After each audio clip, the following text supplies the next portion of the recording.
정국회법을 모색한다. 예, 오늘은 임명진 목사와 함께 진행하겠습니다. 어서 오십시오. 안녕하십니까. 예.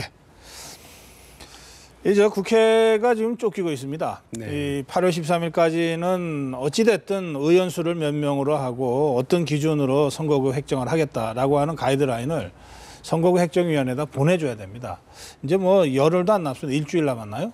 그래서 그런지 문재인 대표가 일괄 타결하자 이렇게 제안을 했는데 김무성 대표는 일단 부정적 반응이거든요. 제가 오프닝에서 잠깐 설명드렸습니다만 두 사람의 발언을 직접 좀 먼저 들으시고 말씀 좀 듣겠습니다.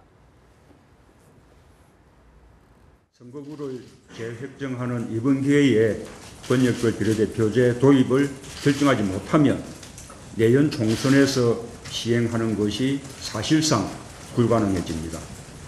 논의 방식은 정개특위 내 논의든 여야 대표가 만나든 어떤 형식이든 좋습니다.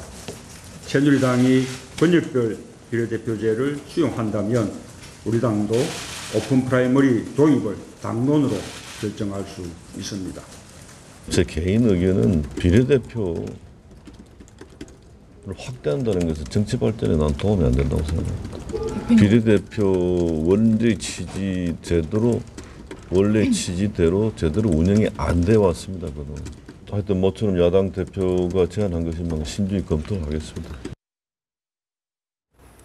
모처럼 야당 대표가 제안한 것이니만큼 신중히 검토는 하겠으나 일단 부정적인 예, 어떻게 보셨습니까? 저는 이 문재인 대표 저 제안을 보면서 예. 저희 정치 철학도 부족하고 전략도 부족하다. 네. 야당이 큰일 났다. 왜 그런 그렇게 생각을 했습니다. 예. 우선 뭐 빅딜이라는 얘기가 이제 국민들 눈에는 저기 야보자는 거로 비치는 거 아니겠습니까, 저게? 예. 네? 저기 오픈 프라이머리하고 권역별 비례대표제는 각각 다른 성격이거든요. 네.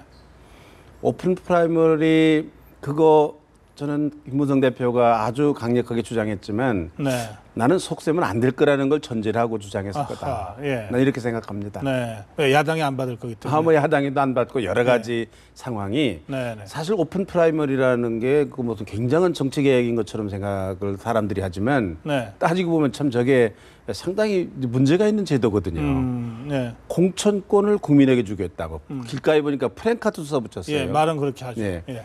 공천권을 왜 국민에게 줍니까? 그럼 투표는 왜 해요?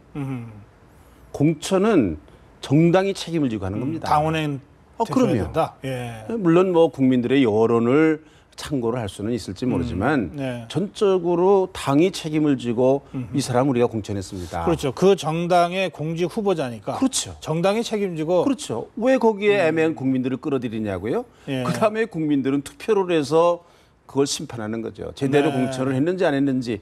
그게 올바른 그런 그 방법이지. 네. 공천권을 국민에게 준다. 저 말은 국민들을 속이는 말입니다. 무슨 대단한 무슨 뭐 정치 개혁으로 생각하는데 네. 저거는 나는 허구라고 생각하고 저 말은 좀 잘못된 말이다. 공천권 당신들이 가지고 잘해라.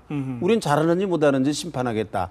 이게 국민들의 입장이어야 되는 네. 건데 저걸 무슨 대단한 정치 개혁으로 생각하는데 나는 그래서 뭐 김무성 대표가 뭐 지금 내가 하는 생각을 모를 리가 없는 사람인데 왜 저런 얘기를 하는가? 저긴 정치적인 의도가 있다. 어떤 의도가 있다고 지금 보시는 거예요, 그러면? 저는 뭐 어떻든지 간에 국민에게 맡길 테니까 뭐 나도 안 하겠다.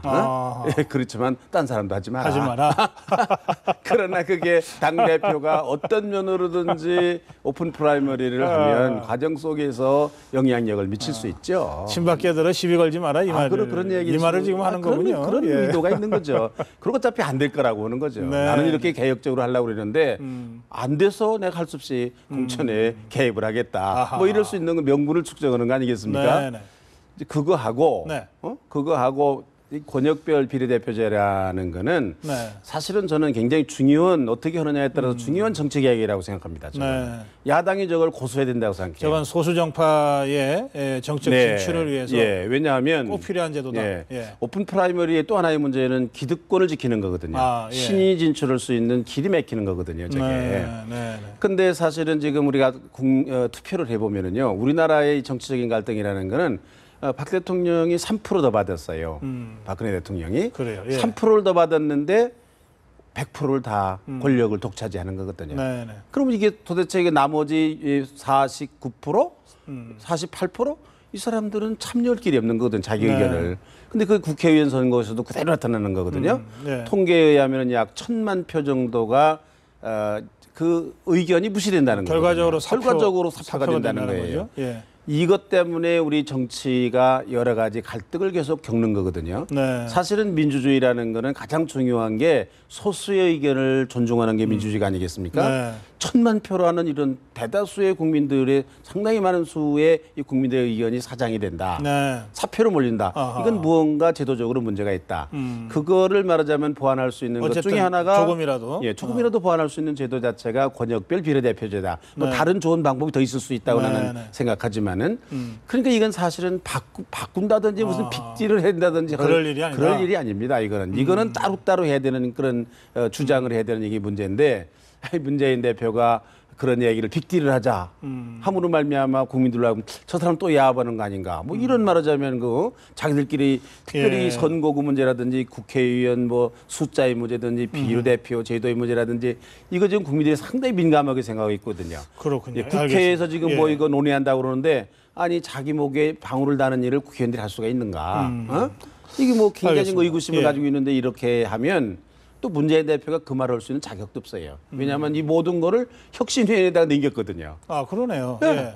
혁신위에다 남기고 자기는 뭐 혁신위에서 결정한 대로 따르겠다고 그랬는데 자기가 그러면 혁신위를 왜 만들었어요? 아. 혁신위가 이미 결정한 건데 네. 네. 예? 이거에 대해서 아하. 예? 오픈 플레이는 이건 안 된다. 빅딜하면 안 되는 거네요. 그러니까. 빅딜만 그렇죠. 자격이 없는 거 문재인 대표가 저런 얘기를 할 수 있는 자격이 없는 거예요. 아하, 예. 그러니까 저게 왔다 갔다 하니까 근데요. 이 국민들이 불신하는 거죠. 권역별 비례대표가 도입될 경우에 네. 지난번 선거대로 득표를 한다면 의석수가 얼마나 변화가 될 건가를 시뮬레이션한 것들이 있습니다.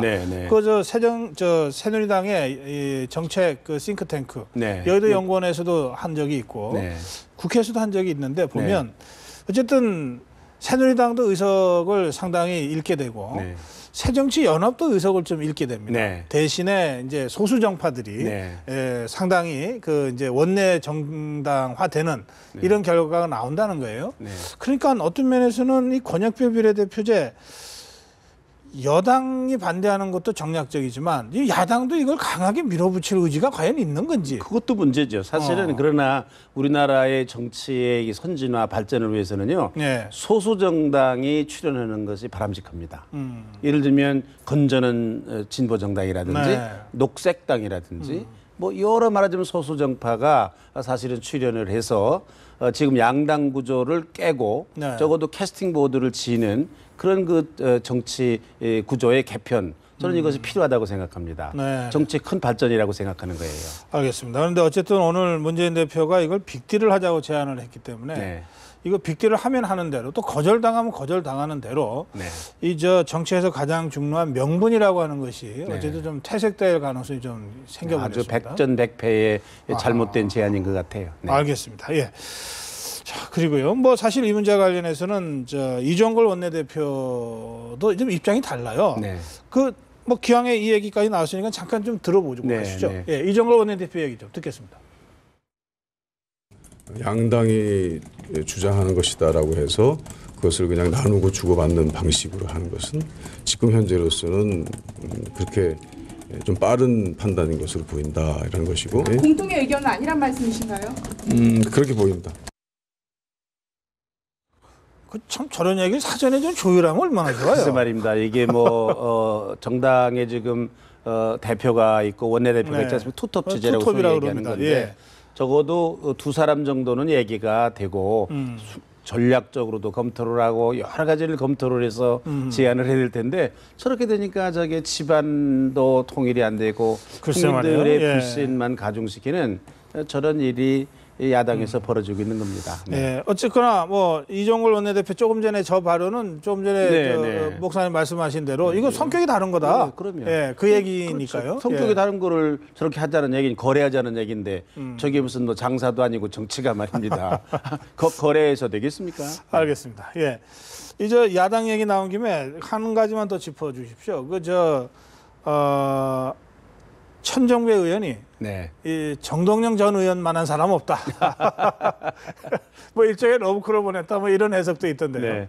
뭐 국회의원들은 룰에 뭐 어느 모임에도 가보면 존경하옵는 무슨 의원님 서로 그러더라고요. 그 자기들끼리 왜 그러는지 자기들끼리 다 모르겠어요. 존경. 국민 앉혀놓고. 그래서 아이 그런가 뭐 약간 그런 생각을 하기는 하는데 예. 뭐 저게 다 정치적인 무슨 의도가 있이 발언을 하는 거겠죠. 네. 어차피 뭐 천정배 의원이 신당을 창당하는데 앞장섰는데 네. 자기 혼전은 역부족이다 이렇게 생각하는 모양이죠. 네. 그러니까 아마 뭐 여러 가지 정동영 의원 측의 의중을 한번 떠보는 그런 발언이지 않았을까 그렇게 생각합니다. 정동영 전 의원이 천정배 의원과 함께할 가능성이 좀 있는 것 같습니까? 저는 해야 된다고 생각하는데 명분은 참 약하다고 생각합니다. 예. 왜냐하면 국민 모임이라는 정당, 진보 정당을 그렇죠. 만드는 일에 참여했잖아요. 예. 또 그 이름으로 또 국회의원까지 지난번에 출마했었잖아요. 예, 관악을 해서. 그런데 또 무슨 천정배 의원하고 같이 정당을 한다. 상당한 그런 명분에 있어서 궁색하지 않을까. 조금 기다렸으면 좋을 뻔하지 않았을까. 예. 정동영 의원이 아니 국회의원이라도 나오지 말았어야 될 뻔했다. 그런 생각을 합니다. 네. 알겠습니다. 참 정치인 우리나라의 정치인들이 너무 조급한 데 문제가 있어요. 행보가 좀 무거워야 네. 되는데 네. 더구나 이게 저 대통령 후보 지낸 사람 네, 아닙니까? 네. 예. 그 저 조경태 의원이 안철수 의원한테 이대로 가면은 내년 총선에서 필패한다 그러면서 네. 신당 만들자고 제안했다가 네. 거절당했답니다. 네, 네. 혁신위 활동을 지켜봐야 된다고 그랬는데 네, 네, 네. 혁신위 활동 아직도 지켜볼 뭐가 있습니까? 그 안철수 의원이 이제 그동안 뭐 가볍게 움직여서 지금 너무 쉽게 결정을 해가지고 예. 아마 손해를 많이 보기도 하고 이게 이번에는 또 이번에도 가볍게 움직였다는 또 무슨 일이 예. 있을지 모른다 그러니까 결국은 그런 신중한 입장을 취했겠지만 안철수 의원도 사실은 속으로는 답답할 겁니다. 이게 나가야 네. 되는 건지 머물러야 되는 건지 답답할 겁니다. 네. 참 답답한 사람 많습니다. 네, 조금 예. 아마 좀 기다리면 무슨 안철수 의원도 생각이 있지 않을까 생각을 합니다. 네. 알겠습니다. 자, 이제 내일 박근혜 대통령의 그 대국민 담화가 예정돼 있습니다.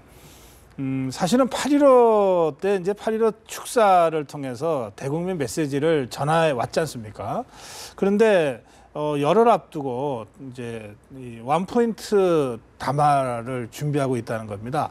뭐 많은 그 분들의 예측은 노동개혁을 비롯해서 이제 좀 국정 운영에 바짝 좀 고삐를 쥐는 이런 그 발언, 그 담화를 국민들한테 직접 할 것이다 이런데 어떻게 보시는지요? 박 대통령으로는 시간이 급하지요. 뭐 반 남았다고 임기가 반이 남았다고 그러는데 네. 사실 내년 총선도 있고 그런 걸 보면 박 대통령의 시간이 많지 않습니다. 사실은. 예. 그래서 뭐 하루라도 더 빨리 8.15까지 뭐 기다릴 거 없이 하루라도 빨리 국정 지표를 천명을 하고 국민들의 네. 뭐 지지도 또 동참도 호소하는 그런 생각을 가진 모양인데 네. 저는 뭐 박 대통령이 첫째로는 뭐 너무 욕심내면 안 된다고 생각합니다. 예? 어떤 정권이든지 뭘 좀 너무 욕심내다가 아무것도 못하는 경우가 많이 있는데 네. 이제 뭐 시간이 많지 않으니까 중요한 거 한두 가지만 열심히 하도록 그렇게 해야 되고 그 중요한 거 한두 가지가 아마도 경제 활성화하고 노동개혁 아닌가. 네. 경제 활성화 때문에 노동개혁이라는 것도 나왔겠죠. 예. 네. 예. 그런데 꼭 해야 됩니다. 노동개혁이라는 거. 그렇게 지금 안 하면 안 되는 생각하십니까? 상황입니다. 예. 네. 이거 안 하면 우리 경제도 살아나지 않고 우리나라의 발전에 큰 저는 걸림돌이 되는 네. 이 사회적인 과제, 국가적인 그런 과제라고 저는 생각합니다. 네. 그런데 문제는 어떻게 할 거냐라는 게 중요합니다. 예. 뭐 지난번에도 말씀드렸지만 이 문민정부 김영삼 정부 때도 노동개혁 잘못하다가 큰 곤욕을 치렀습니다. 정권이 흔들렸죠. 정권이 예. 흔들렸습니다. 노동개혁이 그만큼 모든 개혁 중에 가장 중요하고 민감한 개혁입니다. 지금 네. 박 대통령이 이걸 지금 해보겠다 그러는 거 아닙니까? 네, 네. 그러니까 지금 노동개혁의 뜻을 잘 그런 그 과제를 잘 선택을 했는데 문제는 어떻게 할 거냐라는 이 지혜가 필요해요. 예. 과정을 어떻게 할 거냐라는 지혜가 필요해요. 네. 지금 이 노동개혁을 하려고 하는 걸 보면 뭐 여당에다가 무슨 뭐 위원회도 만들고 뭐 예. 야당도 뭐 24자가 되는 그런 네, 또 네. 위원회도 만들었더라고요. 예. 그래가지고 되는 게 아니라 박 대통령이 이게 모든 국민들의 지지를 받지 않으면 노동개혁이 안 됩니다. 이게. 그러려면 예. 야당과도 소통해야 되고 네. 야당과는 정치적인 이해관계에 대해서 소통을 해야 될 것 같아요. 그 말이에요. 네. 그 평통 있지 않습니까? 네. 그 평통 경우에는 대통령이 직접 의장을 맡잖아요. 네. 이렇게 대통령이 직접 맡는 위원회가 있을 수 있잖아요. 네. 지금 이게 저기 통일준비위원회도 그렇죠. 대통령이 직접 통준위의 네. 위원장도 대통령이 지금 네, 네. 직접 하고. 그런데 만약에 이게 정말로 그 정권에 한번 명운을 걸고 해볼 만한 그 국가적 의제다 그러면 네. 이거 대통령이 직접 이 노동개혁 무슨 위원회를 범국민 기구를 대통령이 위원장을 직접 맡으면서 하는 방법 이건 혹시 없을까요? 대통령이 직접 저는 의장을 맡는 그 책임을 맡는 거는 적절하다고 생각하지 않고 예. 문민정부 때 김영삼 정부 때 보니까 국무총리를 지내신 총리가, 분을 예. 국무총리를 지내신 아주 존경받는 분을 위원장 노사개혁 발전위원회 위원장을 맡기더라고요. 네. 국민적으로 조직을 했거든요. 적어도 그렇게 하고 네. 대통령은 측면에서 이걸 도와야 된다고 생각해요. 아하, 예. 앞장서서. 야당하고도 소통을 해야 된다고 생각하고요. 야당하고 조정해야 될 거는 정치적인 이해관계거든요. 지금 이 노동개혁에 대해서 야당에서 조금 의혹이 있어요. 이런 정치적 이게 내년에 선거로 이용하려고 그러는 거 아니냐. 특별히 청년 일자리 창출이라는 명분으로 청년층의 마음을 살려고 그러는 것이 아니냐. 예. 뭐 이런 게 있는 거거든요. 예. 또 제일 중요한 건 노예예요. 노동계에 말하자면 와 소통을 해야 됩니다. 네. 노사관계라는 거는 이 노동계약이라는 건 노동자들의 이익에 대해서 이게 무언가 노동자들이 손해 본다는 그렇죠. 생각을 하게 예, 되는 노동자가 거거든요. 어쨌든 당사자니까요. 예. 그런데 노동자들을 설득해야 됩니다.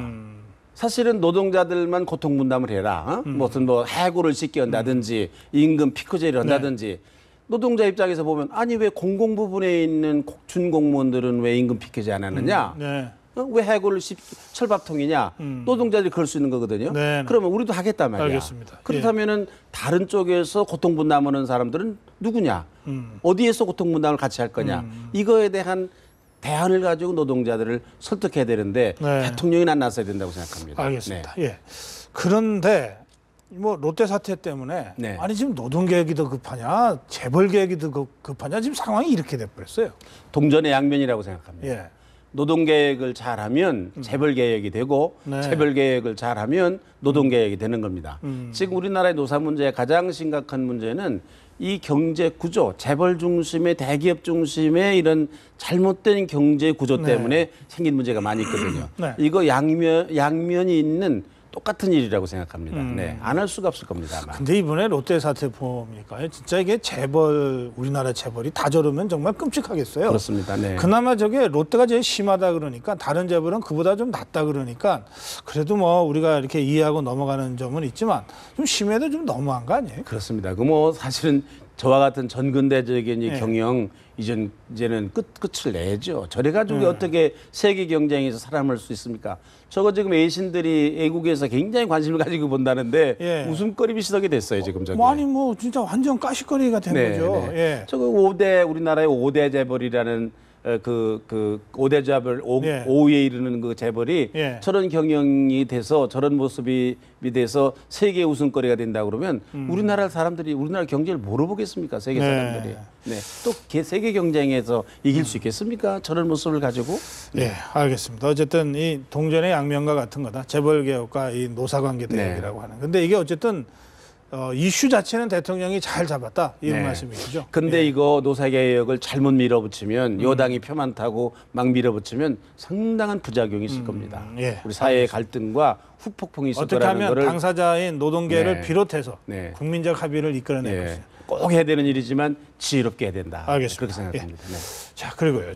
이 목사님 한나라당 그 윤리위원장 한 2년 하셨잖아요. 네.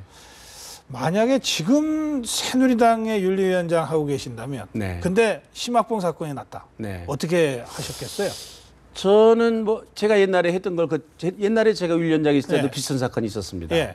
저는 알자마자 네. 뭐 누가 뭐라고든지 제가 윤리위원장의 자격으로 윤리위원회를 소집해서 네. 징계했을 겁니다. 아마 출당 조치를 했든지 아마 제명을 했든지 아마 그랬을 겁니다. 네. 네. 단호하게 했을 근데 겁니다. 이 사람이 뭐 어쨌든 이제 이 본 실명이 드러나고 이제 여론이 막 공분이 이제 나오니까 탈당을 해버렸어요. 그러니까 지금 탈당이라는 게 문제예요. 지금 이 사건이 지금 계속 커지잖아요. 지금 네. 야당 국회의원들도 일어나고 뭐 예. 특히 여성 국회의원들 뭐 지역에 있는 시민단체 아니, 사회가 지금 떠들썩하잖아요. 이것 때문에. 이게 왜 그러느냐. 새누리당이 일을 처리를 잘못해서 그런 거예요. 아니 근데 국회의원이 탈당한다는데 말릴 방법이 있습니까? 그러면 탈당기 안 받으면 되죠? 그러네요. 당신 탈당할 자격도 없어. 그러니까 뭐 탈당하기 전에 윤리위원회를 하고? 소집해서 시작을 해야 되는 거죠. 옛날에도 다 탈당했어요. 그러네요. 난 탈당 인정 안 했어요. 네. 왜냐하면 당신이 이런 잘못을 저지를 때는 당원의 자격으로 저지른 거다. 지금 뭐 황진아 사무총장이 이게 사실인지 아닌지도 모르는데 이런 얘기했거든요. 네. 이 새누리당 당규에 보면 딱 하나가 있어요. 뭐냐면 당의 명예를 실추하고 국민적인 신뢰를 저버리게 하는 행위. 네.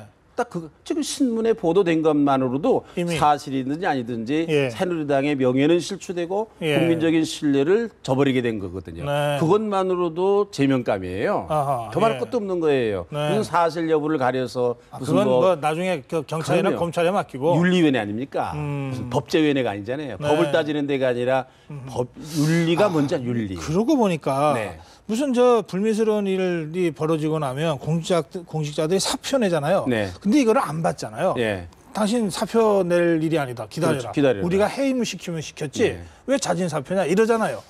이게 탈당도 그런 문제네요. 저게 지금 문제가 지금 국민들이 의혹을 가지는 게 뭐냐면 예. 탈당하잖아요. 당에서는 제명을 무슨 뭐 징계를 안 하잖아요. 탈당해서 무슨 법에 가서 이제 무죄를 받잖아요. 네. 그럼 나중에 복당 신청을 하는 거 내가 그때 무죄였다. 아하. 쉽게 그런 사람들이 복당을 하는 거예요. 네, 네. 이런 일이 되풀이됨으로 말미암아 이 새누리당이 계속해서 이런 일들이 반복되는 거거든요. 이걸 네. 끌어야 되는 건데 당 차원에서 강경하게 해야 되는데 이걸 못한 거예요. 네. 그 당이 제대로 처리를 못했다. 그리고 윤리위원회가 활동이 강화가 되면 이런 일이 있을 수도 없습니다. 네. 이 예방이 중요한 건데요. 예. 결국은. 근데 어쨌든 저렇게 탈당을 해버렸으니까. 거기 한번 자기가 윤리위원장 했다니까 저기 경북도당에.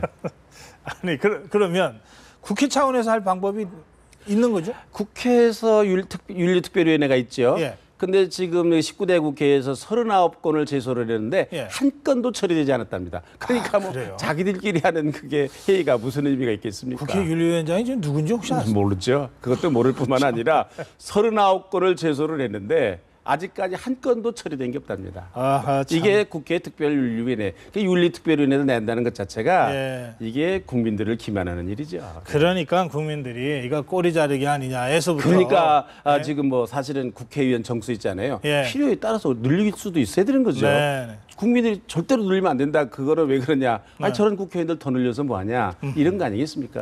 알겠습니다. 여기서 마무리하겠습니다. 고맙습니다.